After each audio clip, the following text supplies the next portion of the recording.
The thing I remember most was the crime scene and seeing the student's blood and her hair on the ground. And I will never, ever forget that.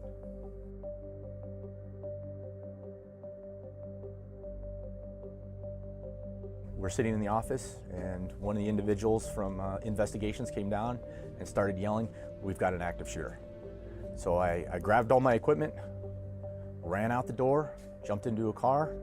We went to the school. As we entered the school, it was a very eerie feeling.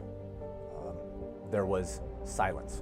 And normally when we train with a lot of chaos and distraction and fire alarms going off and kids screaming and running at you and clinging at you, and silence, almost deafening silence where it was distracting. When we went to evacuate the children, there was a look of lost innocence, and I never want to see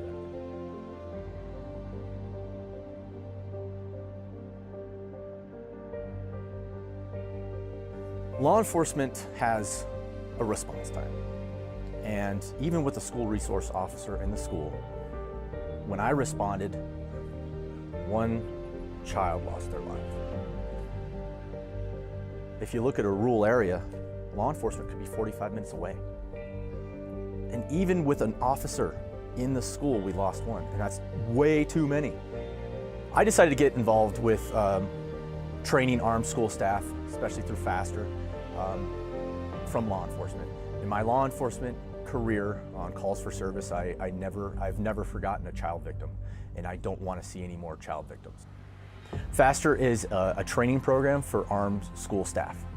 We do firearms training, we do mindset training, we do casualty care training, things like that. We need people who are going to train and they're going to take this very serious because this is a very big responsibility. Not everybody can do that, and I'm cool with that.